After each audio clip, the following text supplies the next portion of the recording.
نحمده ونصلي على رسوله الكريم أما بعد فأعوذ بالله من الشيطان الرجيم بسم الله الرحمن الرحيم رب اشرح لي صدري ويسر لي أمري واحلل عقدة من لساني يفقهوا قولي۔ قرآن پاک میں اللہ سبحانہ وتعالیٰ کا ارشاد ہے، یا ایھا الذین آمنوا اصبروا وصابروا، اے لوگو جو ایمان لائے ہو صبر کرو اور مقابلے پر صبر کرو۔ وقال اللہ تعالی وَلَنَبْلُوَنَّكُمْ بِشَيْءٍ مِّنَ الْخَوْفِ وَالْجُوعِ وَنَقْصٍ مِّنَ الْأَمْوَالِ وَالْأَنفُسِ وَالثَّمَرَاتِ وَبَشِّرِ الصَّابِرِينَ۔ اللہ سبحانہ وتعالیٰ کا ارشاد ہے کہ ہم ضرور تمہاری آزمائش کریں گے، خوف میں سے، بھوک میں سے، مال اور جانوں کی کمی میں سے، اور پھلوں کی کمی سے، اور خوشخبری دے دو صبر کرنے والوں کو۔ اور اللہ سبحانہ وتعالیٰ کا ارشاد ہے، انما یوفی الصابرون اجرہم بغیر حساب، کہ صبر کرنے والوں کو ان کا اجر بغیر حساب کتاب کے دیا جائے گا۔ ایک اور جگہ پر ارشاد باری تعالیٰ ہے، وَلَمَنْ صَبَرَ وَغَفَرَ إِنَّ ذَلِكَ لَمِنْ عَزْمِ الْأُمُورِ، اور جو کوئی صبر کرے اور قصور معاف کر دے تو یہ ہمت کے کام میں سے ہے۔ ایک اور جگہ پر فرمایا، وَاسْتَعِینُوا بِالصَّبْرِ وَالصَّلَاةِ إِنَّ اللَّهَ مَعَ الصَّابِرِينَ، صبر اور نماز سے مدد لیا کرو، بے شک اللہ تعالیٰ صبر کرنے والوں کے ساتھ ہے۔ سورۃ محمد میں فرمایا، وَلَنَبْلُوَنَّكُمْ حَتَّى نَعْلَمَ الْمُجَاهِدِينَ مِنْكُمْ وَالصَّابِرِينَ، ہم ضرور تمہاری آزمائش کریں گے یہاں تک کہ ہم جان لیں کہ مجاہد کون ہیں تم میں سے اور صبر کرنے والے کون ہیں۔ یہ چند ایک آیات تھیں قرآن پاک کی جو صبر سے متعلق ہیں۔ آج ہم دیکھیں گے کہ صبر کس کو کہتے ہیں اور انسانی زندگی میں صبر کی کیا اہمیت ہے۔ اللہ تعالیٰ نے جب اس دنیا کو پیدا فرمایا اور انسان کی بطور خاص جب تخلیق فرمائی تو انسان کی زندگی اور موت کو بتاتے ہوئے ہمیں یہ بتایا گیا کہ خلق الموت والحیات لیبلوکم ایکم احسن عملا، کہ اس نے موت اور زندگی کو اس لیے بنایا تاکہ وہ تمہاری آزمائش کرے، تمہیں آزما کے دیکھے کہ تم میں اچھے کام کرنے والا کون ہے۔ تو گویا ہماری یہ زندگی ایک آزمائش ہے، ایک امتحان ہے۔ اگر انسان کا زندگی کے متعلق نقطہ نظر درست ہو جائے تو زندگی میں پیش آنے والی ہر دھوپ چھاؤں سے نبٹنا انسان کے لیے آسان ہو جائے۔ لیکن چونکہ ہم زندگی کی حقیقت کو نہیں سمجھتے، اس لیے زندگی میں پیش آنے والے ان امتحانوں کو جو کہ لازمی پیش آ کر رہنا ہے، ان سے پھر ہم گھبرا اٹھتے ہیں اور اپنے آپ کو بھی پریشان کرتے ہیں اور اپنے ماحول کو بھی پریشان کرتے ہیں۔ لہذا جب اللہ تعالیٰ نے یہ وعدہ کیا کہ تمہیں امتحان کے لیے بھیج رہا ہوں، اور ساتھ ہی ان آیات میں سے ایک آیت میں جیسا کہ آپ نے سنا کہ وَلَنَبْلُوَنَّكُمْ بِشَيْءٍ مِّنَ الْخَوْفِ وَالْجُوعِ، کہ ہم ضرور تمہاری آزمائش کریں گے۔ یعنی پہلے مرحلے پر تو فرمایا کہ زندگی اور موت آزمائش کے لیے ہے۔ اب دوسرا سوال یہ پیدا ہوتا ہے کہ وہ آزمائش پھر کیا ہے، وہ امتحان کیا ہے، وہ امتحان کے مختلف پرچے کیا ہیں۔ تو اس کے لیے مزید سورۃ البقرہ کی اس آیت میں وضاحت کر دی گئی کہ وہ امتحان کس کس چیز میں ہے۔ وَلَنَبْلُوَنَّكُمْ بِشَيْءٍ مِّنَ الْخَوْفِ، خوف جو کسی بھی چیز کا ہو سکتا ہے، وَالْجُوعِ، اور بھوک، وَنَقْصٍ مِّنَ الْأَمْوَالِ وَالْأَنفُسِ وَالثَّمَرَاتِ، مال، جان اور پھلوں کی کمی۔ اور ان تمام چیزوں کی کمی اور ان تمام چیزوں میں نقصان جو ہے وہ اللہ تعالی کی طرف سے لکھ دیا گیا ہے کہ کوئی بندہ ایسا نہیں جسے ان میں سے کسی چیز میں سے آزمائش کا سامنا نہ کرنا پڑے۔ اور پھر یہ فرما دیا گیا کہ خوشخبری ہے صبر کرنے والوں کے لیے۔ گویا جو انسان بھی دنیا میں آیا ہے وہ ہو نہیں سکتا کہ ان آزمائشوں میں سے کسی آزمائش میں سے گزرے نہ۔ اور یہاں پر اگرچہ یہ لفظ استعمال ہوئے ہیں، جیسے خوف کا لفظ استعمال ہوا ہے یا بھوک کا ہوا ہے، جو ہمارے ہاں بہت معروف لفظ ہیں، لیکن اس کے ساتھ ہی مال اور جانوں اور پھلوں کی کمی کا خاص طور پر ذکر کیا گیا، تو پھلوں سے مراد نہ صرف یہ کہ کھیتی باڑی ہے بلکہ اس سے مراد انسان کی اولاد بھی ہے۔ تو یہاں پر ان سب چیزوں میں نقصان کی بات کی گئی۔ نقص کا معنی ہے کمی یا خرابی یا بالکل ہی اس چیز کا ختم ہو جانا، یعنی انسانوں کو اس زندگی میں ان مختلف چیزوں کی، یعنی خاص طور پر جس کی طرف اشارہ کیا گیا کہ مال اور جان، مال کی کمی سے مراد یہ ہے کہ انسان کو جو رزق اور روزی دی گئی اس میں کمی بیشی کا ہونا، اور جانوں سے مراد یہ ہے کہ انسان کبھی بیمار ہو جائے، کیونکہ نقص سے مراد اگر خرابی بھی لی جائے نقصان کے علاوہ تو اس سے مراد یہ بھی ہو سکتا ہے کہ انسان کبھی صحت مند ہے تو کبھی بیمار ہے، اور وقت کے ساتھ ساتھ انسان کی جو قوتیں ہیں اور صلاحیتیں ہیں اور اس کے جو جسمانی قوت ہے اس میں کمی کا واقع ہونا، اس کی طرف بھی اشارہ ہے۔ اور پھلوں سے کمی سے مراد انسان کو جو کچھ اللہ تعالیٰ نے مختلف چیزوں کی شکل میں نعمتیں اور ثمرات عطا کیے ہیں ان کی کمی کی طرف یہاں پر اشارہ ہے۔ اب یہ ہے کہ اللہ تعالیٰ نے پہلے سے ہمیں وارن کر دیا کہ ایسا ہوگا، اس کے لیے اپنے آپ کو تیار رکھو، اس لیے کہ دنیا میں یہی تو تم سے دیکھا جا رہا ہے کہ جب اللہ تعالیٰ کوئی نعمت تمہیں عطا کرے تو تمہارا طرز عمل کیا ہوتا ہے، اور اگر وہ تم سے نعمت کو لے لیں یا اس میں کوئی کمی بیشی کریں تو اس وقت تمہارا طرز عمل کیا ہوتا ہے۔ اب آپ دیکھیں کہ اللہ تعالیٰ کی یہ دراصل رحمت ہی ہے کہ اس نے پہلے درجے پر ہمیں انفارم کر دیا۔ اس کے بعد اگلا سٹیپ یہ ہے کہ جب ایسا ہو جائے تو پھر انسان کا طرز عمل کیا ہو۔ ہم دیکھیں کہ دو طرز عمل انسان اختیار کر سکتا ہے۔ ایک تو یہ ہے کہ اس پریشانی کے اظہار کا ایسا طریقہ انسان اختیار کرے کہ جس کے اظہار کے بعد انسان کو پہلے نقصان کے ساتھ ایک نقصان اور اٹھانا پڑ جائے یا پھر کئی اور نقصان اٹھانے پڑ جائیں، اور اس طریقے سے پچھلے نقصان کی کوئی تلافی بھی نہ ہو۔ مثلاً آپ دیکھیں کہ اگر خدا نخواستہ کسی کے جان میں کوئی کمی ہو گئی ہے، یعنی اولاد میں سے کوئی ختم ہو گیا ہے یا عزیز قریب رشتہ داروں میں سے، ایسے موقع پر انسان کا بعض اوقات بڑا شدید امتحان ہو جاتا ہے، کیونکہ بعض لوگ زندگی میں اتنے ضروری ہوتے ہیں کہ انسان ان کے بغیر خود زندگی کا تصور نہیں کر سکتا، لیکن چونکہ ہر چیز اللہ تعالیٰ کی ایک امانت ہے، انسان اس کی مرضی کے بغیر دم نہیں مار سکتا، وہ جس طرح چاہے اپنی جس چیز کے ساتھ معاملہ کرے۔ ہم میں سے کسی کی یہ گنجائش نہیں، کسی کو یہ اجازت نہیں،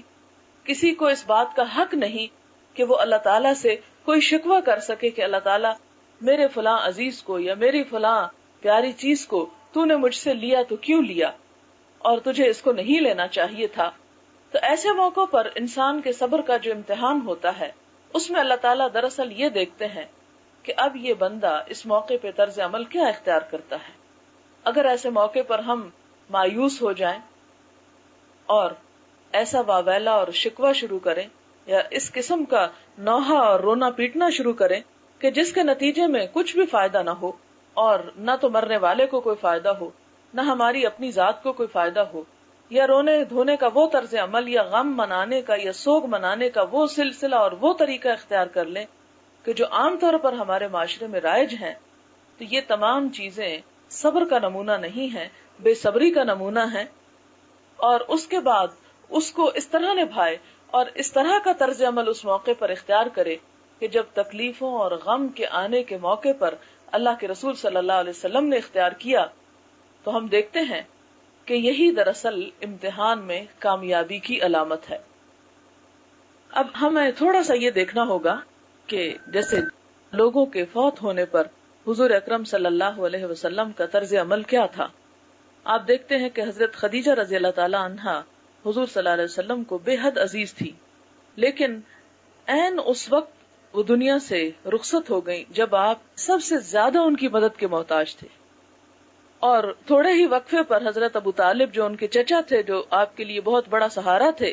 مادی سہاروں میں سے، وہ بھی دنیا سے تشریف لے گئے۔ تو اس سال کو جب آپ کے یہ دونوں عزیز ترین رشتہ دار آپ سے جدا ہوئے تو اس سال کا نام آپ نے عام الحزن رکھ دیا، غم کا سال، لیکن نہ آپ کی زبان نے ایسا کوئی لفظ اپنے منہ سے نکالا کہ جس سے اللہ تعالیٰ کی ناراضگی ہو،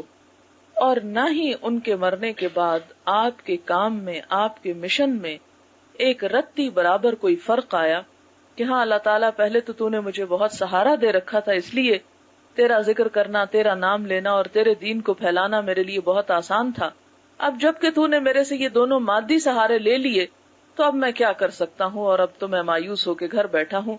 نہیں، اللہ کے رسول صلی اللہ علیہ وسلم نے ایسا نہیں کیا۔ پھر آپ دیکھتے ہیں کہ جب حضور صلی اللہ علیہ وسلم ہجرت کر کے تشریف لے جاتے ہیں تو اس موقع پر جس سال جنگ بدر ہوتی ہے،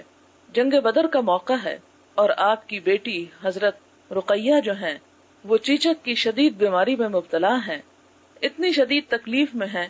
کہ آپ صلی اللہ علیہ وسلم اس کو تنہا چھوڑ بھی نہیں سکتے، اور دوسری طرف دشمنوں کا مقابلہ ہے، اس جنگ میں جانے سے بھی رک نہیں سکتے۔ ایسے موقع پر اگر ہم جیسا ہوتا تو کیا کرتا؟ سب کچھ چھوڑ چھاڑ کے گھر میں بیٹھ جاتا، لیکن آپ صلی اللہ علیہ وسلم نے ایسا کوئی طرز عمل اختیار نہیں کیا۔ آپ باقاعدہ جہاد میں شریک ہوتے ہیں، کمانڈ کرتے ہیں لشکر کی، اور پیچھے حضرت عثمان رضی اللہ تعالیٰ عنہ جو ان کے شوہر ہیں حضرت رقیہ کے، ان کو چھوڑ کر چلے جاتے ہیں۔ حضرت رقیہ اسی عالم میں کہ حضور صلی اللہ علیہ وسلم محاذ جنگ پر ہیں، پیچھے فوت ہو جاتی ہیں۔ حضرت عثمان تنہا ان کے جنازے کا اور ہر چیز کا بندوبست کرتے ہیں اور ان کو دفنا دیتے ہیں۔ ادھر اسلام کا لشکر کامیابی کے ساتھ لوٹتا ہے، اور ادھر اللہ کے رسول صلی اللہ علیہ وسلم کو اپنی ذاتی زندگی میں ایک شدید صدمے سے دوچار ہونا پڑتا ہے۔ لیکن ہم دیکھتے ہیں کہ کسی موقع پر بھی آپ اپنے فرض سے کوتاہی نہیں کرتے، بلکہ اس میدان میں پورے کے پورے نظر آتے ہیں اللہ تعالیٰ کی پکار پر لبیک کہتے ہوئے۔ تو ایک بندہ مومن کا طرز عمل کیا ہو سکتا ہے؟ یہی کہ اس کے اوپر اپنے دیگر فرائض جو عائد ہوتے ہیں ان کو نبھائے۔ عام طور پر ہمارے ہاں یہ ہوتا ہے کہ جب بہت ساری نعمتوں میں سے صرف ایک نعمت میں کچھ کمی ہو جاتی ہے تو ہم ساری نعمتوں کو بھول کر، ان سب کو چھوڑ کر صرف ایک کمی کو اپنے سامنے لے کے بیٹھ جاتے ہیں۔ پچھلے دنوں کسی کے بچوں کی وفات ہوئی، 4 بچے تھے، 2 فوت ہو گئے، 2 رہ گئے۔ اب ایسے ہوا کہ شوہر جو تھا عورت کا، وہ ایک طرح سے ذہنی توازن کھو بیٹھا۔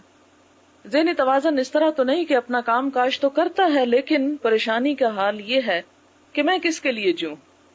حالانکہ اس کے سامنے 2 اگر گئے ہیں تو 2 اللہ تعالیٰ نے باقی بھی چھوڑے، اور کہنا ان کا یہ ہے کہ ایسا تو کوئی میرا بدترین دشمن بھی میرے ساتھ نہ کرتا جو اللہ تعالیٰ نے کیا۔ یہ چونکہ ایک سینٹنس ہے جو میں نے سنا، اس کو اس لیے ریپیٹ کر رہی ہوں کہ آپ بھی اس قسم کے جملے اپنے معاشرے کے اندر بہت سے سنیں گے کہ انسان ایسے مواقع پر اللہ تعالیٰ کے بارے میں ایسی ایسی گفتگو کرنا شروع کر دیتا ہے کہ جو انسان اپنی ان تمام نعمتوں کو فراموش کر کے ہی کرتا ہے جو اللہ تعالیٰ اس کو دیتے ہیں۔ ایسے موقع پر انسان کو کیا کرنا چاہیے؟ جب دکھ کے اور تکلیف اور نقصان کے لمحات آئیں تو اس چیز کو جو ہاتھ سے چلی گئی اس کو غور کرنے کی بجائے اور اس پر سارا زور لگانے کی بجائے اور اس پر پریشان ہونے کی بجائے انسان کی کوشش اس معاملے میں رہے کہ وہ اللہ تعالیٰ کے احسانات اور نعمتوں کو یاد کرے کہ اگر یہ نہیں ایک طرف تو یہ تو بہت ساری نعمتیں اللہ تعالیٰ نے دے رکھی ہیں۔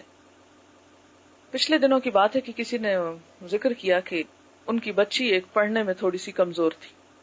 تو انہوں نے اپنی ایک اور جاننے والی کی بچی کو دیکھا کہ وہ اسی کی ایج میں پڑھنے میں بہت ہی ذہین اور بہت تیز، تو ان کو اس بات کا خیال آیا کہ میرے پہ شاید نعوذ باللہ اللہ تعالیٰ کی طرف سے کوئی ظلم ہوا ہے کہ مجھے مقابلتاً ایک ایسی اولاد عطا کی کہ جو اس طرح کمپیٹ نہیں کر سکتی دوسروں کے مقابلے میں۔ لیکن تھوڑی ہی دیر کے بعد پتا چلا کہ ان کی دوسری بچی ہینڈی کیپڈ ہے، جبکہ اس خاتون کے دوسرے بچے بالکل صحیح سلامت۔ اب ان 2 چیزوں پر جب انسان ایک ہوش کی نگاہ سے نظر ڈالتا ہے تو دیکھتا ہے کہ اگر کوئی بچہ ذرا عمر کے کسی حصے میں اگر تھوڑا سا اپنی پروگرس میں سلو ہے تو شکر ادا کرنا چاہیے کہ وہ اپنے آپ کو سنبھال سکتا ہے، وہ چل پھر سکتا ہے، وہ بولتا ہے، ایک نارمل انسان کی طرح نظر آتا ہے۔ کہاں یہ کہ اگر اللہ تعالیٰ نے کسی کو ایک نعمت بہت اعلیٰ درجے کی دی ہے تو دوسری طرف اس کی آزمائش بھی اتنی ہی سخت ہو گئی۔ یہ مثالیں میں اس لیے دے رہی ہوں کہ یہ ہماری عملی زندگی سے متعلق ہیں۔ عموماً ہمارے بچوں میں سے، ہمارے گھر میں سے اگر بے شمار نعمتیں ہیں اور کہیں ایک چیز کی کمی ہے تو ہم یہ نہیں دیکھتے کہ اللہ تعالیٰ نے دوسروں کے مقابلے میں ہمیں کیا کچھ عطا کر رکھا ہے، ہمیں صرف وہ نظر آتا ہے کہ جو دوسروں کے مقابلے میں ہمیں ملا نہیں، اسی لیے پھر ہم حوصلہ بھی چھوڑ دیتے ہیں، ہمت بھی ہار دیتے ہیں. حالانکہ ہونا یہ چاہیے کہ جس طرح ہمیں سکھایا گیا کہ دنیا کے معاملے میں انسان اپنے سے نیچے کے لوگوں کو دیکھے اور دین کے معاملے میں اپنے سے آگے جانے والوں کو دیکھے، تو اس طرح انسان کے دل میں اللہ تعالیٰ کا شکر جو ہے وہ زیادہ بہتر طور پر پیدا ہو سکتا ہے. اس سے پہلے مرنے کی بات میں کر رہی تھی، تو اس سلسلے میں اللہ تعالیٰ نے ایک اور چیز بھی سکھائی، اور وہ یہ ہے کہ وبشر الصابرین، اور خوشخبری دے دو صبر کرنے والوں کو، الذین اذا اصابتہم مصیبۃ، جب ان پہ کوئی مصیبت آتی ہے، قالوا انا للہ وانا الیہ راجعون، تو وہ کہتے ہیں کہ بے شک ہم اللہ کے لیے ہیں اور اسی کی طرف لوٹ کر جانے والے ہیں. تو یہاں خوشخبری دی گئی صبر کرنے والوں کو، جن کا دل جو ہے وہ اللہ تعالیٰ کے شکر کی طرف جمع ہوا ہوتا ہے، اور ان کی زبان پر یہ کلمات ہوتے ہیں کہ ہم بھی تو اللہ ہی کے ہیں اور یہ سب کچھ اللہ کی امانت ہے. وہ چیز اگر اللہ کے پاس پہنچ گئی، جس کی تھی اس تک واپس چلی گئی، تو ہم بھی تو اسی کے ہیں، ہم بھی اسی کی طرف لوٹ کے جانے والے ہیں. اگر ہمارے عزیز رشتہ دار، بچہ یا شوہر یا بہن یا بھائی یا اولاد میں سے کوئی ہم سے پہلے چلا گیا، تو ہم بھی اسی رستے کے مسافر ہیں. ہمیں بھی اب اس رستے کی تیاری کرنی چاہیے، وہاں کے بارے میں سوچنا چاہیے کہ ہمیں کیا کچھ ضرورت ہے، بجائے اس کے کہ ہم یہ دیکھیں کہ وہ چلا گیا اور ہم اپنی اس زندگی کو بھی حرام کر لیں اور اگلی زندگی کو بھی ناشکری کر کے اللہ تعالیٰ کی عذاب والی یا تکلیف دہ بنا لیں. صبر کے بارے میں چند ایک احادیث ہیں، میں آپ کے سامنے رکھتی ہوں اور ساتھ ساتھ کچھ وضاحت بھی ہوتی جائے گی. حضرت ابو مالک اشعری بیان فرماتے ہیں کہ رسول اللہ صلی اللہ علیہ وسلم نے فرمایا، طہارت ایمان کا حصہ ہے. الحمدللہ کا کلمہ ترازو اعمال کو بھر دے گا. یعنی جب انسان کسی نعمت کو پانے کے بعد الحمدللہ کہتا ہے تو اس ایک قول کا اتنا وزن ہوتا ہے کہ نامہ اعمال کا جو ترازو ہے وہ اسی کو بھر دینے کے لیے کافی ہو جاتا ہے. سبحان اللہ، الحمدللہ کے کلمات آسمان زمین کے درمیان فضا کو بھر دیتے ہیں. یعنی انسان اگر تکلیف کے موقع پر اللہ کا ذکر کرتا ہے اور اللہ کو یاد کرتا رہتا ہے، تو وہ چیز جو اس کے ہاتھ سے لی جاتی ہے، اس کے صلے میں اس کو اتنا بڑا اجر اور اتنی بڑی جزا دی جاتی ہے کہ انسان اس کا تصور بھی نہیں کر سکتا، جس کو مثال کے طور پر یہ فرمایا کہ وہ پوری فضا کو بھر دینے والی ہے. پھر فرمایا کہ نماز نور ہے، صدقہ دینا ایمان کی دلیل ہے، اور صبر کرنا روشنی ہے. قرآن پاک تیرے موافق یا مخالف دلیل کی حیثیت رکھتا ہے، یعنی یا تو تیرے حق میں حجت بنے گا، تمہارے حق میں گواہی دے گا، یا تمہارے خلاف گواہی دے گا. ہر انسان نیک کام کر کے اپنے نفس کو جہنم سے آزاد کرنے والا ہے اور اس کو اللہ کے راستے میں بیچ ڈالتا ہے، یا برے کام کر کے اس کو تباہ و برباد کرنے والا ہے. یعنی ہر انسان اپنے نفس کا ایک طرح سے سودا کیے ہوئے. یہ ہمارے پاس ہمارا جو جسم ہے یا ہماری جو روح ہے، یہ سب کچھ دراصل کیا ہے؟ ایک امانت ہے. اور پھر اللہ تعالیٰ نے، جیسے کہ سورۃ التوبہ میں آتا ہے، ان اللہ اشتری من المؤمنین اموالہم وانفسہم بان لہم الجنہ، کہ اللہ تعالیٰ نے مومنوں سے ان کی جان اور مال خرید لیے ہیں بدلے اس کے کہ ان کے لیے جنت ہے. تو گویا ہر انسان اپنے نفس کا سودا کرنے والا ہے. اور سودے سے مراد کیا ہے؟ کہ ہم کس طرح کا معاملہ اور کس طرح کا طرز عمل زندگی میں اختیار کرنے والے ہیں کہ جس کے نتیجے میں ہمارے لیے آخرت میں بھلائی ہو سکتی ہے یا پھر عذاب ہو سکتا ہے. پھر اسی طرح اگلی حدیث ہے جس میں حضور صلی اللہ علیہ وسلم سے کسی نے سوال کیا، آپ نے انہیں دیا، پھر اس نے دوبارہ آپ سے کچھ مانگا، آپ نے انہیں پھر دیا، یہاں تک کہ جو مال آپ کے پاس تھا ختم ہو گیا.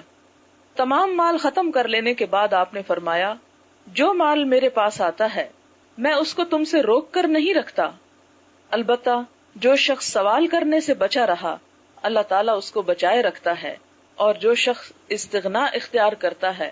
یعنی غنی بن کے دکھاتا ہے اللہ تعالیٰ اس کو غنی کر دیتے ہیں، اور جو شخص صبر کرنے کی کوشش کرتا ہے اللہ تعالیٰ اسے صابر بنا دیتے ہیں. اور کوئی شخص صبر سے بہتر اور وسیع تر عطیہ نہیں دیا گیا. یعنی صبر انسان کو کس طرح آتا ہے؟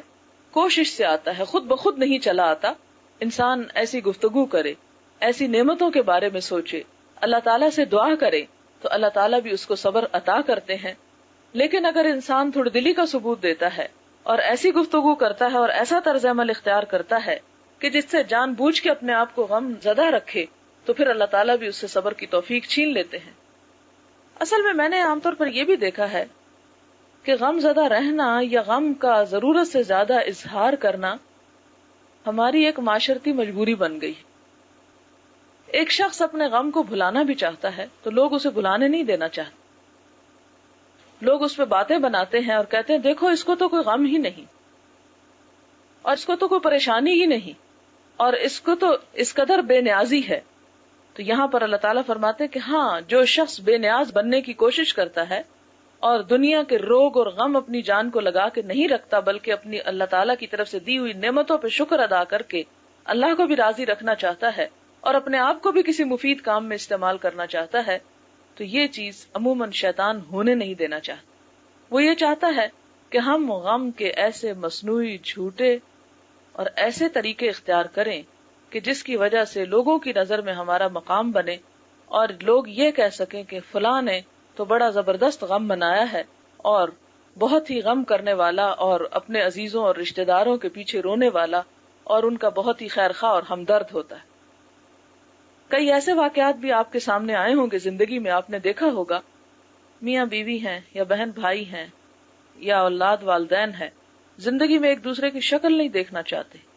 زندگی میں سارا وقت نوک جھونک ہوتی رہتی ہے، لڑائی جھگڑا ہوتا رہتا ہے، ایک دوسرے کے وجود کو گوارا نہیں کرتے، لیکن صرف دنیا کو دکھانے کے لیے غم کے اظہار کے ایسے ایسے طریقے اختیار کیے جاتے ہیں کہ اس دھوکہ بازی پہ شیطان بھی مات کھا جائے. تو یہ سب کچھ کیوں ہوتا ہے؟ اس لیے کہ ہمارا نہ جینا اپنا ہے اور نہ مرنا اپنا ہے، نہ ہماری زندگی اپنی ہے اور نہ موت اپنی، اللہ کی ہے.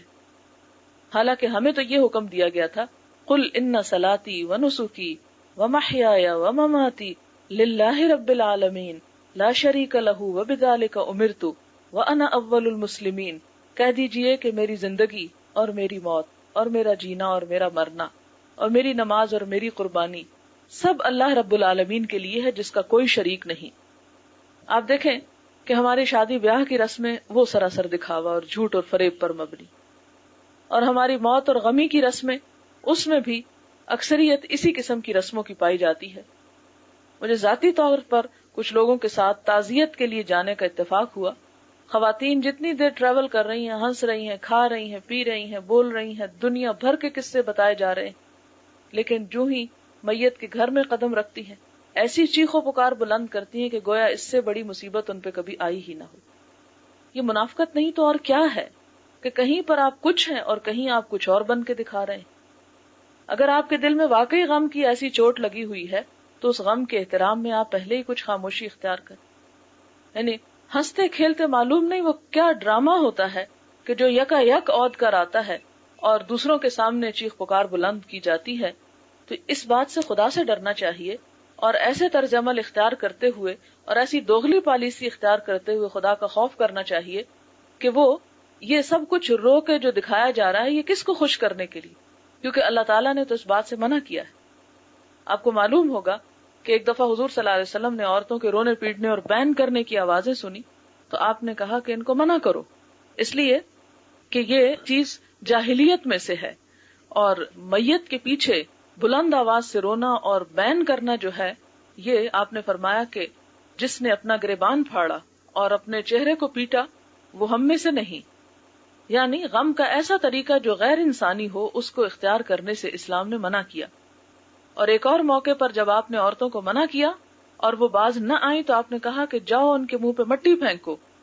کہ یہ کس قسم کی حرکات اختیار کرنے والی ہیں، یہ انسانی تہذیب کے دائرے سے باہر ہیں. لیکن اس کا یہ مطلب نہیں کہ انسان کو رونے سے منع کیا گیا ہے. آپ صلی اللہ علیہ وسلم کی گود میں آپ کا ایک نواسا تھا جو اس وقت موت اور زندگی کی کشمکش میں تھا، اور ایک اور موقع پر آپ کا بیٹا تھا ابراہیم علیہ السلام. تو آپ صلی اللہ علیہ وسلم کی آنکھوں میں آنسو تھے اور آپ غم کا اظہار کر رہے تھے. اس پر صحابہ کرام نے بڑے تعجب کا اظہار کیا کہ اللہ کے رسول صلی اللہ علیہ وسلم آپ بھی روتے ہیں. آپ نے فرمایا ہاں، دل غم زدہ ہے، آنکھ آنسو بہاتی ہے، لیکن زبان سے کوئی ایسا کلمہ نہیں نکلے گا جو اللہ تعالیٰ کو ناراض کرنے والا ہو. یعنی کوئی ایسا طرز عمل کہ جس سے خدا کی ناراضگی. اب دیکھیں کہ ایسے موقعوں پر آپ شاید اس بات کو مائنڈ بھی کریں کہ میں بہت ہی کھلی باتیں کر رہی ہوں اور ایسی چیزوں کو سامنے لا رہی ہوں کہ آپ کہیں کہ شاید یہ بہت سنگ دل ہے اور اس کو تو کسی چیز کا غم نہیں ہوتا. اللہ تعالیٰ نے ہر انسان کے دل میں غم کے جذبات رکھے ہیں اور انسان کو مختلف چیزوں پر غم بھی ہوتا ہے، لیکن اسی چیز کا نام تو انسانیت ہے اور اسی چیز کا نام تو اسلامیت ہے کہ انسان اپنے طرز عمل میں وہ طریقہ اختیار نہ کرے کہ جو انسانیت کے دائرے سے باہر ہو اور پھر اسلام کے دائرے سے باہر ہو. اگر ہمیں اللہ تعالیٰ کی مرضی پر چلنا ہے تو تب بھی ہمیں وہ طریقہ اختیار کرنا ہوگا غم میں بھی جو اللہ کے رسول صلی اللہ علیہ وسلم نے اختیار کیا. آپ سے بڑھ کر اگر ہم کوئی طریقہ اختیار کرتے ہیں تو یہ نہیں کہ ہم کوئی آپ سے بڑھ کر غم کے منانے والے یا غم کا اظہار کرنے والے ہیں. اور اگر ہم آنسو تک نہیں بہاتے اور سنگ دلی کی علامت ہے تو اسے بھی ملامت کیا گیا، اسے بھی اپریشیٹ نہیں کیا گیا. تو ایک اعتدال کی راہ جس کو حضور صلی اللہ علیہ وسلم نے فرمایا کہ خیر الامور اوسطها، بہترین طریقہ جو ہے یا بہترین کام جو ہے کاموں میں سے وہ درمیانہ روی ہے. تو غم کے اظہار میں بھی لوگوں کا دکھاوا جہاں پر بھی آئے کہ آپ اس لیے رو رہے ہیں کہ دوسرے آپ کو دیکھ کے کہیں گے کہ اس کو کس قدر غم تھا، تو فوراً ہی اپنے آپ پر سے ایسی کیفیت کو ہٹا دیں کہ جس میں ریاکاری کا شائبہ پایا جاتا ہو. اور اسی طرح اگر رونا نہیں آ رہا تو اللہ تعالیٰ سے دعا کریں کہ اللہ تعالیٰ آپ کے دل کو نرم کرے. صرف اس لیے مصنوعی رونا اور مصنوعی قسم کے طرز عمل اختیار کرنے سے بچیں کہ جس میں پھر دکھاوے کا شائبہ پایا جاتا ہو. اس لیے کہ ریاکاری جو ہے نہ خوشی کے موقع پر، نہ شادی بیاہ کے موقع پر اور نہ غم کے موقع پر کہیں پر بھی اس کی کوئی گنجائش نہیں نکلتی کہ انسان اندر سے کچھ ہو اور باہر اس کا کچھ اور اظہار کرتا پھرے. پھر اسی طرح ایک اور حدیث ہے، حضور صلی اللہ علیہ وسلم نے فرمایا کہ مومن کا معاملہ بھی کتنا اچھا ہے، اگر اسے خوشی پہنچتی ہے تو اس پر وہ شکر ادا کرتا ہے اور یہ چیز اس کے اجر کو بڑھانے کا سبب بنتی ہے، اور اگر اسے غم اور تکلیف پہنچتی ہے تو اس پر وہ صبر کرتا ہے اور اس پر بھی اس کے درجات جو ہیں وہ بلند ہوتے ہیں. اور فرمایا کہ یہ حال مومن کے علاوہ کسی اور کو نصیب نہیں کہ خوشی کا موقع بھی اس کے درجات میں اضافے کا سبب اور غم کا موقع بھی اس کے درجات میں اضافے کا سبب. پھر اسی طرح حضور صلی اللہ علیہ وسلم کی بیماری جب شدت اختیار کر گئی اور آپ پر غشی کے دورے پڑنے لگے، بے ہوشی کے دورے پڑنے لگے، تو حضرت فاطمہ رضی اللہ تعالی عنہا بیماری کی شدت دیکھ کر بول اٹھی، ہائے میرے ابا جان کس قدر کربناک ہیں. یہ سن کر آپ صلی اللہ علیہ وسلم نے فرمایا، آج کے بعد تیرے ابا کو کچھ تکلیف نہیں ہوگی. جب آپ صلی اللہ علیہ وسلم فوت ہو گئے تو حضرت فاطمہ نے روتے ہوئے کہا کہ اے ابا جان، آپ نے اپنے پروردگار کے بلاوے کو قبول فرما لیا. اے ابا جان، جنت الفردوس آپ کا مقام ہے. اے ابا جان، ہم جبریل کو آپ کی موت کی خبر دیتے ہیں کہ اب وہ آئیں گے تو آپ کو نہیں پائیں گے جو وہی لے کر آتے تھے. یعنی اصل میں اشارہ ہے کہ وہی کا آنا بند ہو گیا. آپ کے مدفون ہونے کے بعد حضرت فاطمہ تعجب کے عالم میں صحابہ کرام سے کہتی ہیں کہ تم نے رسول اللہ صلی اللہ علیہ وسلم پر مٹی ڈالنے کو گوارا کیسے کر لیا؟ تمہارے دلوں نے اس بات کو کیسے پسند کیا کہ تم اپنے ہاتھوں سے اپنے سب سے پیاری ہستی کو اور اپنی سب سے محبوب ہستی کو مٹی کے نیچے دبا کے آ جاؤ؟ تو یہ غم کے اظہار کا ایک طریقہ تھا، لیکن کہیں بھی ایسی کوئی کیفیت نہیں ملتی کہ جس میں کسی قسم کی بدتمیزی یا کسی قسم کا اللہ تعالیٰ سے ایسا گلا شکوہ کہ جو ایک انسان کے انسانیت اور اسلام کے خلاف ہو، وہ نہیں ملتا. حضرت اسامہ بن زید رسول اللہ صلی اللہ علیہ وسلم کے محبوب غلام اور محبوب کے بیٹے، یعنی زید حضور صلی اللہ علیہ وسلم کے بہت پیارے بیٹے تھے، یعنی منہ بولے بیٹے.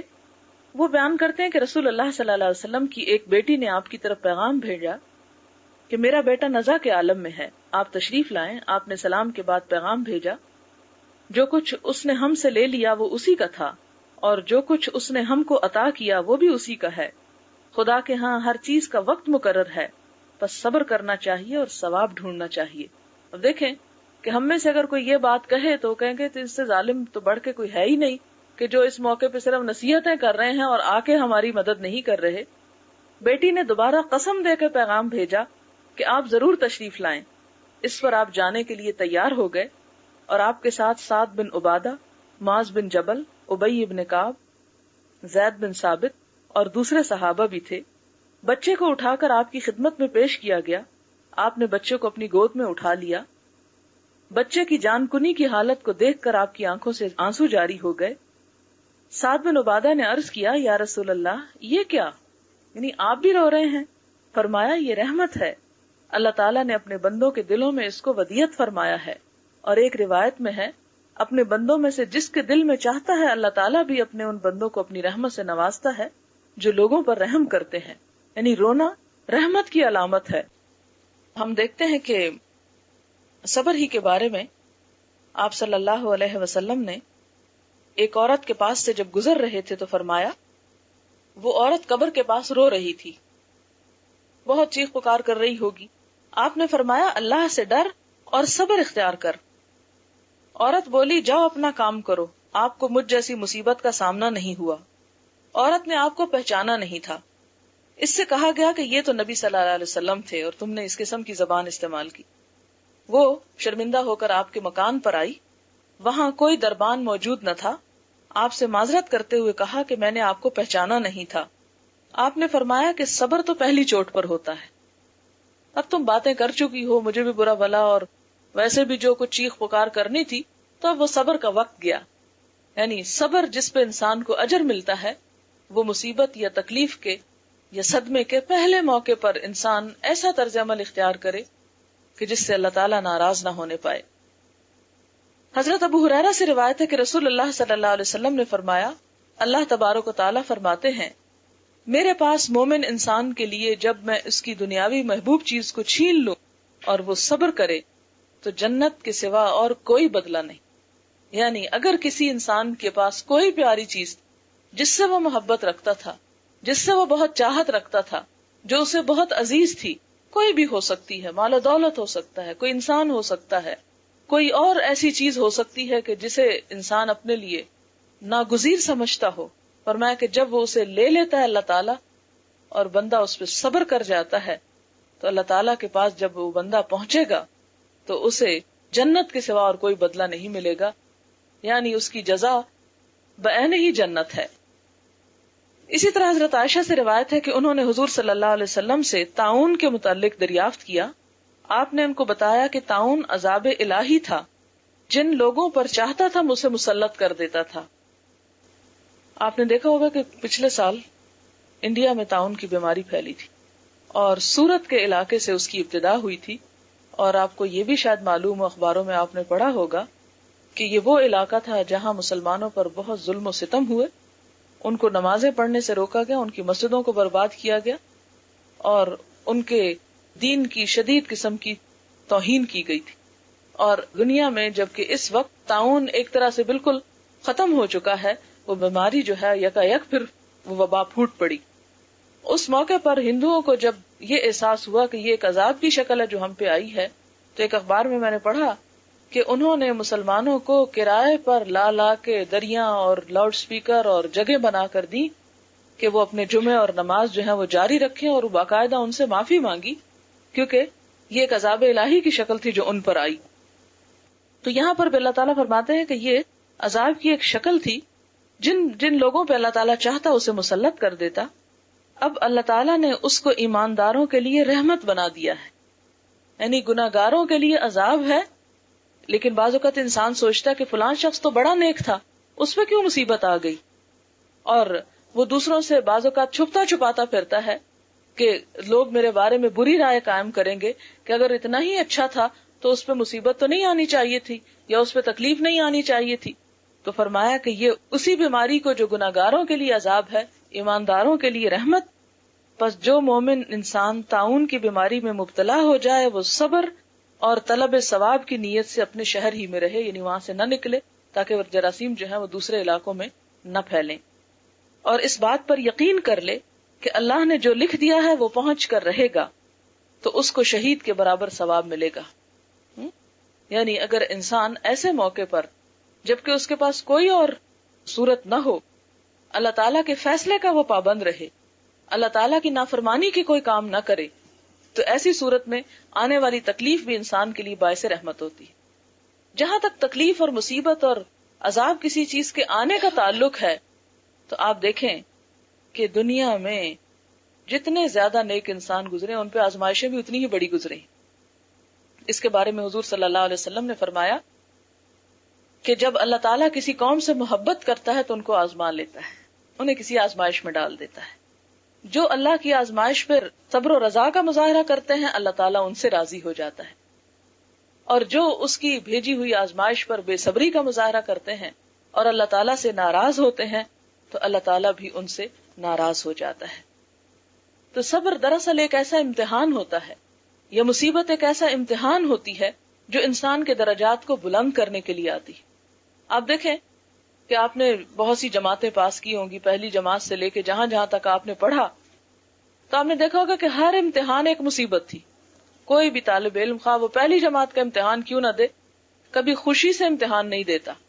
ہر شخص امتحان سے بھاگتا ہے اور اسے پریشان ہوتا ہے. لیکن آپ دیکھیں کہ یہ بھی نہیں ہوتا کہ امتحان کے بغیر پھر انسان کوئی ڈگری حاصل کر سکے یا اگلے درجے میں منتقل ہو سکے. تو انسان کو اگلا درجہ پانے کے لیے ایک تکلیف سے گزرنا ہی پڑتا ہے. اسی طرح آپ دیکھیں کہ بچے کا حصول ماں کے لیے کتنی خوشی کی بات ہوتی ہے، لیکن اس خوشی سے حاصل کرنے سے پہلے ماں کتنے کرب اور تکلیف اور مصیبت اور پریشانی سے گزرتی ہے. وہی کر سکتا ہے کہ جو ان سب چیزوں کو گزار چکا ہو. لیکن اگر کوئی شخص یہ کہے کہ یہ سب تکلیفیں تو میں نہیں گزار سکتا لیکن وہ خوشی چاہتا ہوں جو اللہ تعالیٰ دینا چاہے تو ویسے بھی شاید دے دے، تو آپ دیکھیں کہ اللہ تعالیٰ نے وہ قانون ہی ایسا کوئی نہیں بنایا کہ اس کے بغیر کچھ خوشی نصیب ہو سکے. آپ دیکھیں کہ بعض لوگ بچوں کے نہ ہونے کی صورت میں بچے اڈاپٹ کر لیتے ہیں. ٹھیک ہے، وہ بچے بھی بڑے پیارے ہوتے ہیں، لیکن وہ بچہ جو تکلیف کے بعد اور مشکل مرحلے کے بعد انسان کو نصیب ہوتا ہے اس کی قدر ہی کچھ اور ہوتی ہے. پھر اسی طرح ہم دیکھتے ہیں کہ حضور صلی اللہ علیہ وسلم نے فرمایا کہ جب اللہ تعالیٰ کسی انسان کو اس کی دو پیاری چیزوں میں مبتلا کر دے، یعنی اس کی آنکھیں جاتی رہیں، بینائی جاتی رہے، نابینا ہو جائے انسان، اور اس پر وہ صبر کر لے، یعنی اللہ تعالیٰ سے شکوہ نہ کرے، ناراض نہ ہو، تو اللہ تعالیٰ فرماتے ہیں کہ ان کے عوض میں اس کو جنت عطا کروں گا. یہ بخاری کی روایت ہے. اسی طرح ایک اور حدیث میں آتا ہے کہ حضرت عطا بن ابی رباح بیان کرتے ہیں کہ مجھے عبداللہ بن عباس نے کہا کہ میں تجھے جنت کی حقدار عورت نہ دکھاؤں، یعنی میں دکھاؤں دنیا میں ایک عورت جس سے جنت میں جانا ہے. تو ظاہر ہے کہ اگر ہمیں کوئی کہے تو ہم تو بہت ہی شوق سے دیکھیں کہ واقعی ہمیں بھی پتا چلے کہ اس کا کیا عمل ہے. تو انہوں نے کہا کہ ضرور دکھائیے. اس نے کہا کہ یہ سیاہ فام عورت، کالی کلوٹی عورت حضور صلی اللہ علیہ وسلم کی خدمت میں آ کے کہنے لگی کہ مجھے مرگی کا دورہ پڑتا ہے اور میرے شرمگاہ سے کپڑا ہٹ جاتا ہے، تو مجھے پتہ ہی نہیں چلتا اس بے ہوشی میں. آپ میرے لیے اللہ تعالیٰ سے دعا کیجئے کہ اللہ تعالیٰ مجھے صحت عطا کرے. آپ نے فرمایا اگر تو صبر کر سکے تو اس کا ثواب جنت ہے، اور اگر تو چاہے تو میں اس کے لیے تیری صحت کی دعا کر سکتا ہوں. اس نے کہا میں صبر کرتی ہوں، لیکن میرے لیے دعا کریں کہ میری بے پردگی نہ ہو. آپ نے دعا فرمائی اور اس کے بعد اس کی بے پردگی تو نہ ہوئی، لیکن اس عورت نے ایک اتنی بڑی بیماری کو صرف اس لیے قبول کر لیا، اس لیے اللہ کا فیصلہ سمجھ کر اس پہ راضی ہو گئی کہ اس مشکل کے عوض میں اللہ کے ہاں جنت ملے گی. حضرت عبداللہ بن مسعود بیان کرتے ہیں، کہتے ہیں کہ گویا کہ میں رسول اللہ صلی اللہ علیہ وسلم کو دیکھ رہا ہوں. آپ انبیاء کرام سے ایک پیغمبر کے بارے میں فرما رہے تھے کہ اس کو اس کی قوم نے اس قدر مارا کہ اس کو لہو لہان کر لیا. یعنی ایک نبی کو اس کی قوم نے اتنا مارا کہ لہو لہان کر دیا. وہ اپنے چہرے سے خون پوچھ رہے تھے اور کہہ رہے تھے اے اللہ میری قوم کو معاف کر دے، یہ جانتے نہیں ہیں. یعنی یہ ہے صبر کا طریقہ کہ دوسرے لوگ جب حد سے زیادہ بھی ستائیں تو اس پر ان کو بھی معاف کر دے اور کہے کہ اللہ یہ لا علم ہے، انجان لوگ ہیں، تو ان کو بھی معاف کر دے. اور اس طرح انسان پہ جو مشکل وقت گزرتا ہے اس کے صلے میں اسے اللہ تعالیٰ اپنی رضا عطا کرتے ہیں اور ثواب کی امید. اگلی حدیث صحیح بخاری اور مسلم کی ہے. حضرت ابو سعید خدری بیان کرتے ہیں اور حضرت ابو ہریرہ بھی کہ نبی صلی اللہ علیہ وسلم نے فرمایا مسلمان کو جو بھی تھکان، بیماری، غم، تکلیف، حتیٰ کہ کانٹا لگنے سے جو پریشانی ہوتی ہے اس کے بدلے میں اس کے صغیرہ گناہ معاف ہو جاتے ہیں. یعنی چھوٹے چھوٹے گناہ جو ہوتے ہیں وہ ان کا ازالہ سارا دن ہوتا رہتا ہے چھوٹی چھوٹی تکلیفوں کے ساتھ، لہذا انسان کو ان پر پریشان نہیں ہونا چاہیے. ایک اور حدیث میں ہے، حضرت عبداللہ بن مسعود فرماتے ہیں کہ میں نبی صلی اللہ علیہ وسلم کی خدمت میں حاضر ہوا. آپ بخار میں مبتلا تھے، میں نے عرض کیا یا رسول اللہ آپ تو شدید بخار میں مبتلا ہیں. فرمایا ہاں مجھے تمہارے 2 آدمیوں کے برابر بخار ہوتا ہے، یعنی جو تم میں سے ایک کو ہوتا ہے اتنا 2 لوگوں کو ہو تو وہ مجھے ایک کو ہوتا ہے. میں نے عرض کیا کیا اس لیے کہ آپ کو دگنا ثواب ملے گا؟ آپ نے فرمایا ہاں یہی بات ہے. بالکل اسی طرح جس مسلمان کو کانٹا چبھنے یا اس سے زیادہ کسی مصیبت کی زحمت اٹھانا پڑتی ہے تو اللہ تعالیٰ اس کے عوض میں اس کے گناہ معاف فرما دیتے ہیں، اور گناہ اس سے یوں صاف ہو جاتے ہیں جیسے درخت کے پتے گر جاتے ہیں، یعنی اس طرح سب گناہ اس سے جھڑ جاتے ہیں. تو یہاں پر آپ دیکھیں کہ عموماً انسان دیکھتا ہے اور کہتا ہے کہ میری زندگی میں تو کوئی خوشی ہی نہیں، اور میں نے تو پریشانیوں کے علاوہ کچھ پایا ہی نہیں، اور دوسرے انسان کیسے ہنستے ہیں، بولتے ہیں، خوشیاں مناتے ہیں، لیکن مجھے تو کوئی خوشی ہی نہیں ملی. تو ایسی صورت میں اسے یقین رکھنا چاہیے کہ ایک بات تو یہ کہ کوئی انسان ایسا نہیں جسے خوشی نہ ملی ہو. ایسا کہنا بھی ایک ناشکری کی علامت ہے، اس سے بچنا چاہیے. اور دوسرا یہ کہ اگر کہیں آزمائش دوسروں کی نسبت زیادہ آ گئی تو اس پر توقع بھی زیادہ رکھنی چاہیے کہ وہ اجر ملے گا جو دوسرے کو نہیں ملے گا. اور دنیا میں ملنے والی خوشیاں تو سب عارضی ہیں، اور صبر کر کے ہمیشہ کی پائیدار خوشی جو ہے وہ حاصل کرنا ہی دراصل انسان کی کامیابی کی علامت ہے. اسی طرح حضور صلی اللہ علیہ وسلم نے فرمایا کہ من یرد اللہ بہ خیرا یصب منہ، جس کے ساتھ اللہ بھلائی کا ارادہ فرماتے ہیں اس کو مصیبت میں گرفتار رکھتے ہیں. یعنی ایک سے نکلتا ہے تو کسی اور میں پڑ جاتا ہے، اس سے فارغ ہوتا ہے تو کسی اور میں پڑ جاتا ہے. تو یہ دراصل اللہ تعالیٰ کی نظر کرم ایک طرح سے ہوتی ہے کہ اسے آزما آزما کر سونا بناتا چلا جاتا ہے اور اپنے قریب سے قریب تر کرتا چلا جاتا ہے. لیکن اس کا یہ مطلب نہیں کہ انسان آزمائشیں مانگے، آزمائش کبھی مانگنی نہیں چاہیے، لیکن اگر آ جائے تو انسان کو اس پر صبر کر کے زیادہ سے زیادہ اجر کمانا چاہیے. حضرت انس بیان کرتے ہیں کہ رسول اللہ صلی اللہ علیہ وسلم نے فرمایا کسی تکلیف کے آنے پر کوئی شخص موت کی آرزو نہ کرے، موت نہ مانگے.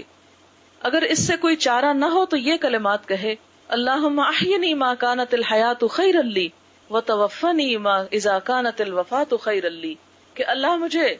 اس وقت تک زندہ رکھنا جب تک کہ زندگی میرے حق میں بہتر ہے، اور اس وقت مجھے موت دے دینا جبکہ فوت ہونا میرے حق میں بہتر ہو. لیکن پھر بھی یہ نہیں کہا گیا کہ کوئی شخص موت کی تمنا کرے کہ اس سے تو بہتر ہے میں مر ہی جاؤں. نہیں، یہ نہیں کہنا چاہیے.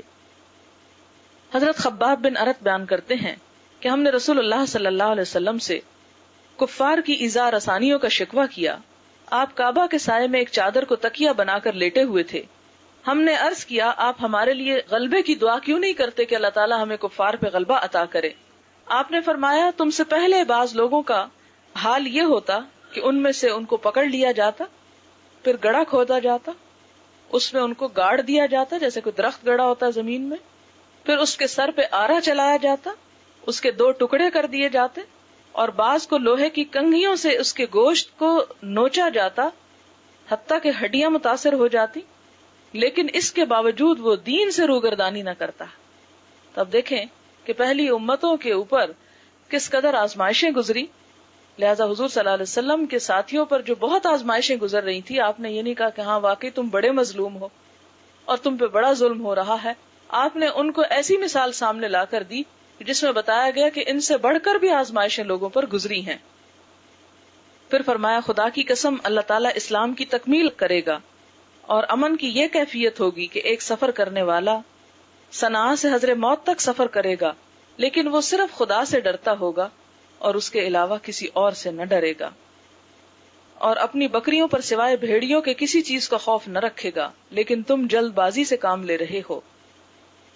ایک اور حدیث ہے، حضرت عبداللہ بن مسعود بیان کرتے ہیں کہ جنگ حنین میں حضور صلی اللہ علیہ وسلم نے غنیمتوں کو تقسیم کرتے ہوئے کچھ لوگوں کے ساتھ ترجیحی سلوک اختیار فرمایا. چنانچہ اقرا بن حابس کو 100 اونٹ عطا فرمائے، اویانہ بن حسن کو بھی اتنے ہی دیے، اور عرب کے اشراف کے ساتھ ترجیحی سلوک کرتے ہوئے انہیں زیادہ دیا. ایک شخص بول اٹھا اللہ کی قسم یہ تقسیم منصفانہ نہیں، اور نہ ہی اس میں اللہ کی رضا کو ملحوظ خاطر رکھا گیا ہے. یعنی آپ دیکھیں کہ حضور صلی اللہ علیہ وسلم پر بھری محفل میں اس قسم کا اعتراض کہ جو کسی بھی طور پر جائز نہ تھا. یعنی آپ خود سوچیں کہ آپ صلی اللہ علیہ وسلم جو بھی ڈیسیژن لیتے، جو بھی فیصلہ کرتے اور جو بھی طرز عمل اختیار کرتے، اس کو اللہ تعالیٰ کی پوری تائید حاصل ہوتی تھی. جب یہ بات آپ کو بتائی گئی تو آپ کا چہرہ مبارک سرخ ہو گیا. پھر فرمایا کہ جب اللہ اور اس کا رسول عدل و انصاف نہ کریں گے تو پھر کون انصاف کرے گا. یعنی یہ دراصل ایک طرح سے حضور صلی اللہ علیہ وسلم کی غیبت کی گئی تھی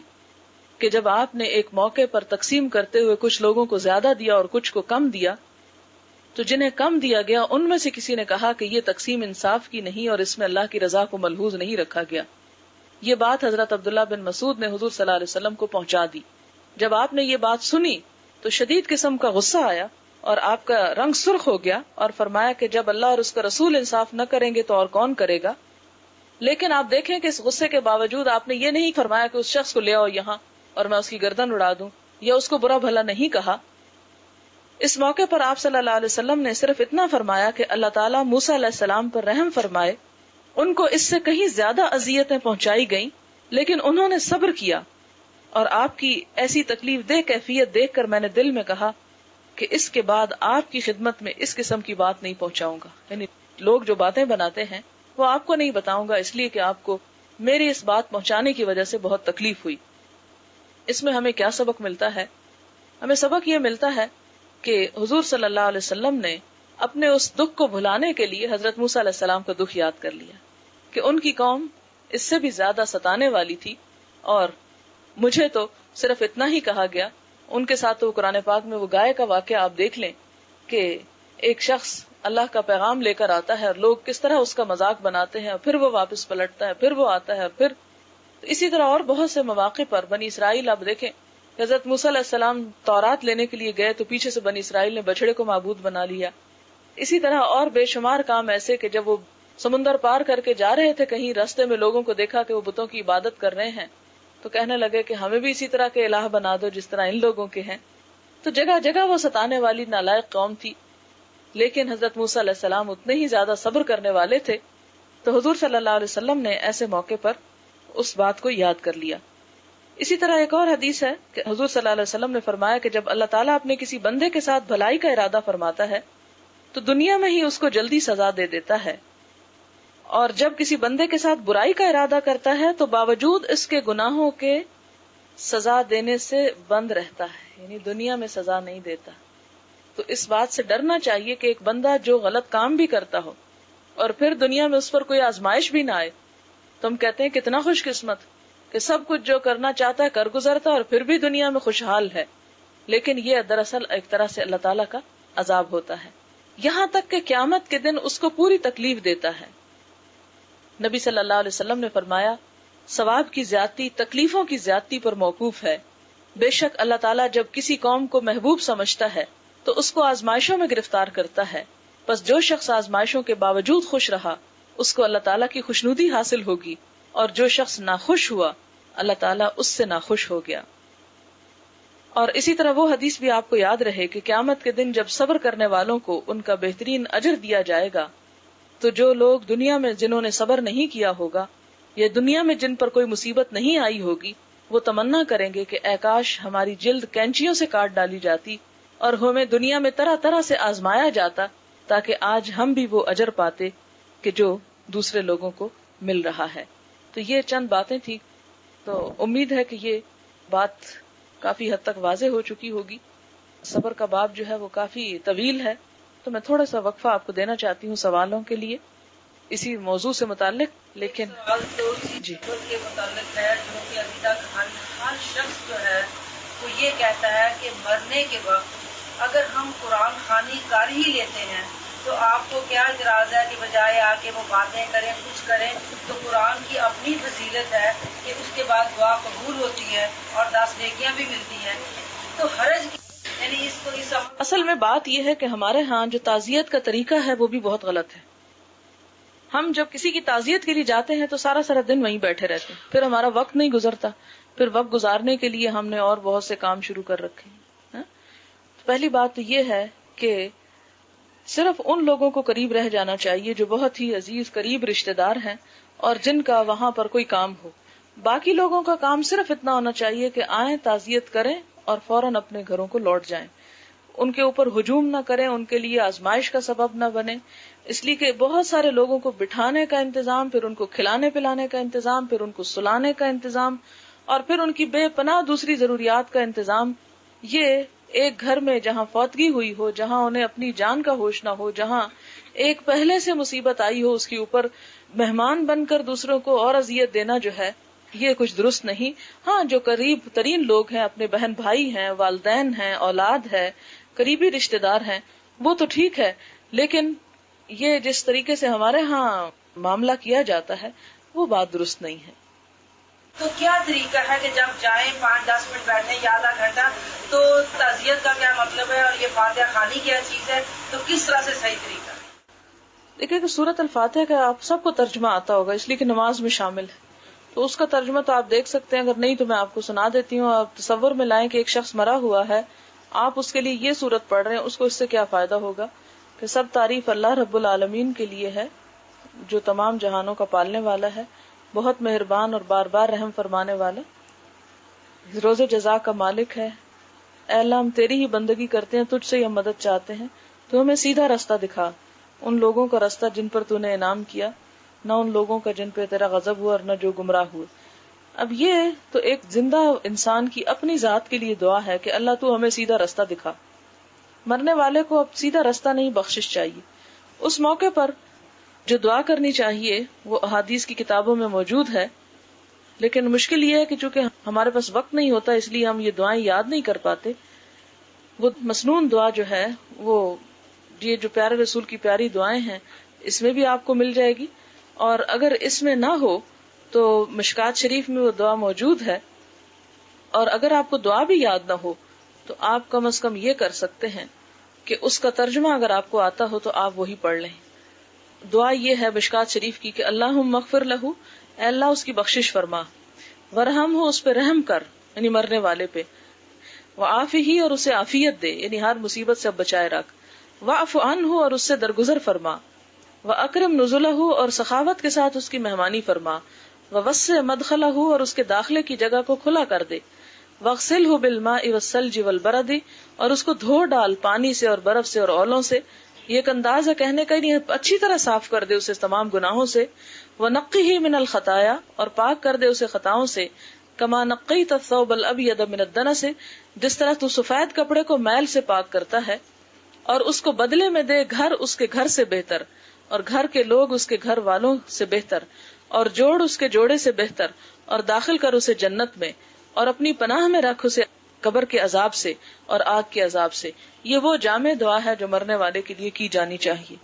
اور اس کے علاوہ جو جنازے کی دعا ہے وہ بھی کی جانی چاہیے. آپ کو معلوم ہوگا کہ ایک صحابی کی وفات پر آپ صلی اللہ علیہ وسلم نے 9 تکبیریں کہیں، یعنی اتنی دعائیں مانگی ان کی. تو اس پر صحابہ کرام نے پوچھا کہ اللہ کے رسول صلی اللہ علیہ وسلم کیا آپ بھول گئے؟ عموماً تو یہ تھا نا 3 دفعہ ہوتا ہے اللہ اکبر اور پھر اللہ اکبر. یہاں تو ہم جنازہ عموماً نہیں دیکھتے، حرم میں آپ نے دیکھا ہوگا جب نماز کے بعد عموماً جنازہ پڑھایا جاتا ہے 2-3 تکبیریں ہوتی ہیں. تو آپ نے فرمایا کہ ان کا مقام اس سے کہیں بلند تھا کہ ان کے لیے اور بھی تکبیریں کہی جاتی. تو گویا جنازے میں بھی لمبی دعا، اور آپ صلی اللہ علیہ وسلم کا یہ معمول بھی تھا کہ قبر میں دفنانے کے بعد بھی لمبی دعا کیا کرتے تھے. تو گھر کی عورتیں جب میت کو لے جایا جائے تو پیچھے بیٹھ کے کثرت سے دعا کریں، کیونکہ اس وقت مردہ جو ہے وہ دعا کا زیادہ مستحق ہوتا ہے. آپ صلی اللہ علیہ وسلم نے ایک صحابی تھے، ان کو سانپ نے ڈس لیا اور نوجوان تھے، تو لوگوں نے کہا کہ اللہ کے رسول صلی اللہ علیہ وسلم آپ دعا کیجئے کہ اللہ تعالیٰ انہیں زندہ کر دے. آپ نے فرمایا زندہ تو اب نہیں ہو سکتے، اب ان کے لیے دعا کرو. ایک اور جگہ پر آتا ہے کہ آپ صلی اللہ علیہ وسلم نے فرمایا کہ مرنے والا قبر میں ڈوبتے ہوئے فریادی کی طرح ہوتا ہے. جیسے ڈوب رہا ہوتا ہے نا بندہ، فریادیں کرتا ہے، چیختا پکارتا ہے بچاؤ مجھے، نکالو اس گڑھے سے باہر. تو آپ نے فرمایا کہ جب زندہ لوگ جو پیچھے ہوتے ہیں اس کے لیے دعا کرتے ہیں تو وہ دعا جب پہنچتی ہے اس کو تو اسے ہر اس چیز سے زیادہ پیاری ہوتی ہے جو وہ دنیا میں چھوڑ کے آیا ہوتا ہے، ہر چیز سے زیادہ عزیز ہوتی. لہذا مردے کے حق میں زیادہ سے زیادہ دعا، صدقہ خیرات اور ایسے اعمال کرنے چاہیے کہ جس سے اس کو فائدہ ہو سکے. ان کاموں کا کوئی فائدہ نہیں کہ جو ہم رو پیٹ کے اور اپنی ہی باتیں کر کے اور اس کی تعریفیں کر کے صرف وقت پاس کر دیں، تو اس سے زیادہ فائدہ نہیں ہوگا. اگرچہ تعریف کا یہ فائدہ ہوتا ہے اور وہ بھی جھوٹی نہیں کرنی چاہیے، حد میں رہتے ہوئے، کہ جس طرح کے مردے کے بارے میں ریمارکس دیے جائیں فرشتے اس پر اسی طرح آمین کہتے ہیں اور اس کو اس کی جزا ملتی ہے.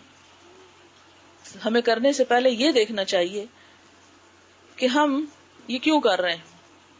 سب سے پہلے یہ کہ اگر تو ہم کوئی بھی کام کر رہے ہیں، جیسے ہمارا دنیا کا کام ہے، کپڑے پہننے ہیں، میں یہ جامنی رنگ کے پہنوں یا نیلے پہنوں یا کالے پہنوں، اس کے لیے مجھے کوئی پابند نہیں کیا گیا، کھلی اجازت ہے، مباح ہے، جو چاہے رنگ اٹھا کے پہن لو، جو تم کسی کو جو پسند ہو، روکا نہیں گیا۔ میں کچھ کھانا چاہتی ہوں، چند چیزیں روکی گئیں کہ یہ نہ کھاؤ، باقی میٹھا کھاؤ، نمکین کھاؤ، مرچیں کھاؤ، نہ کھاؤ، کوئی فرق نہیں پڑتا، جو کوئی مرضی کھائے۔ میں دوپہر 12 بجے کھانا چاہتی ہوں یا 1 بجے یا 4 بجے یا 8 بجے، اس سے بھی کوئی فرق نہیں پڑتا۔ لیکن اب میں نماز پڑھنا چاہتی ہوں، تو اب مجھے دیکھنا پڑے گا کس وقت نماز پڑھوں، اب مجھے کپڑے کیسے پہننے چاہیے، اس وقت مجھے دیکھنا پڑے گا کہ میں نے سر ڈھانکا ہوا کہ نہیں، میرا جسم ڈھکا ہوا کہ نہیں، جگہ پاک ہے کہ نہیں، میرا منہ قبلے کی طرف ہے کہ نہیں، ان چیزوں کی مجھے پابندی کرنی پڑے گی۔ اور حضور صلی اللہ علیہ وسلم نے اس کے بارے میں فرمایا کہ سلو کما رأیتمونی اصلی، نماز اس طرح پڑھو جس طرح تم مجھے دیکھتے ہو کہ میں نماز پڑھتا ہوں۔ اسی طرح جب ہم کسی مردے کو غسل دیتے ہیں تو ہمیں اپنی مرضی سے نہیں نہلانا ہوگا، بلکہ یہ دیکھنا ہوگا کہ حضور صلی اللہ علیہ وسلم نے غسل کے بارے میں کیا فرمایا۔ جب ہم اس کو کفن دینے لگیں گے تو ہمیں دیکھنا ہوگا کہ کفن کا طریقہ کیا ہے اسلام میں۔ جب ہم اسے دفنانے لگتے ہیں تو ہمیں دیکھنا ہوگا کہ قبر کا سرانہ کدھر ہو اور پائنتی کدھر ہو، اور مردے کو اس میں کس طرف رکھا جائے گا، اس کا منہ کدھر ہوگا، اس کی پاؤں کدھر ہوں گے، اس کا رخ کس طرف ہوگا چہرے کا، دفناتے ہوئے کیا دعا پڑھنی ہے، اس میں ہمیں دیکھنا پڑے گا کہ اللہ کے رسول صلی اللہ علیہ وسلم نے کیا دعا پڑھی۔ قبر کس طرح بنانی ہے، کچی بنانی ہے کہ پکی بنانی ہے، اس کے بارے میں حضور صلی اللہ علیہ وسلم کی تعلیمات ہمیں بتائی گئی کہ اس طریقے سے قبر بنائی جائے گی۔ پھر اسی طرح اس کے بعد کیا دعائیں پڑھنی ہیں وہ بھی آپ صلی اللہ علیہ وسلم نے پڑھی، وہ بھی سنت کی کتابوں میں ملتی ہیں، اس کو بھی ہم اسی طرح کریں گے جس طرح آپ صلی اللہ علیہ وسلم نے کیا۔ مردے کو دفنانے کے بعد جب ہم گھر آتے ہیں تو اب ہمیں کیا کرنا ہے، اس کے بارے میں بھی اللہ کے رسول صلی اللہ علیہ وسلم نے بڑی وضاحت کے ساتھ ہمیں چیزیں بتا دی۔ ان چیزوں میں، ان طریقوں میں آپ پورا قرآن پاک کھول کے پڑھ لیں، مسنون احادیث کی جو کتابیں ہیں اوتھینٹک، ان کو آپ پڑھ لیں، کہیں کوئی ایسی چیز ہمیں نہیں ملے گی۔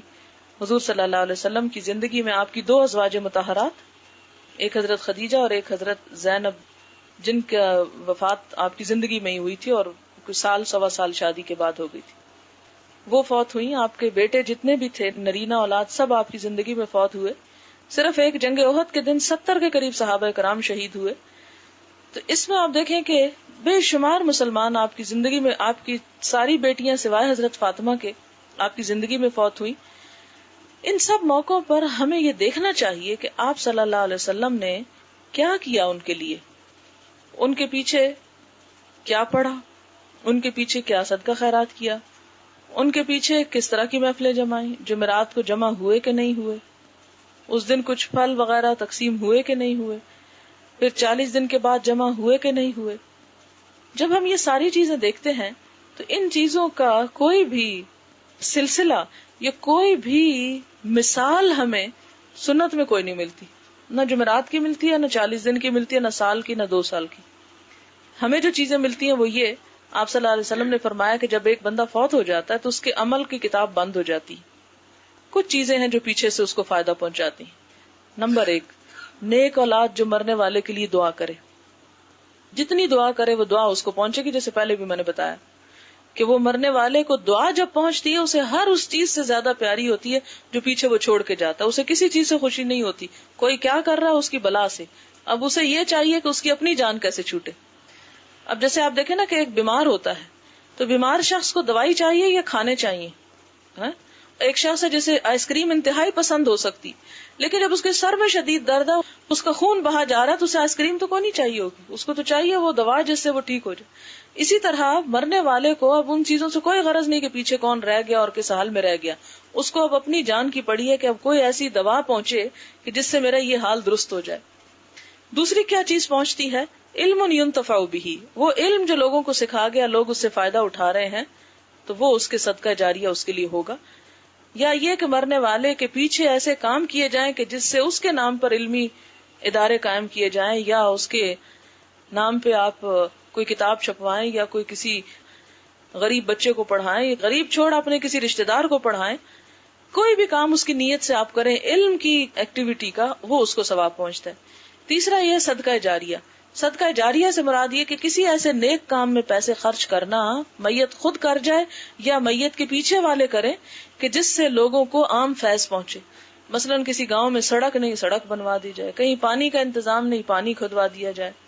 کنواں بنوا دیا جائے، ٹیپ لگوا دی جائے، کسی کی موٹر لگوا دی جائے. اسی طرح اگر کہیں پر کوئی بیمار ہے تو اس کے علاج کا انتظام کیا جائے. آپ کو معلوم ہے کہ کیسی کیسی بیماریاں اس دور میں آ چکی ہیں. ایک خدا نخواستہ کسی کو کینسر ہو جائے تو اچھا بھلا گھرانہ جو ہے وہ تباہ و برباد ہو کے رہ جاتا ہے. ایک ایک انجیکشن جو لگتا ہے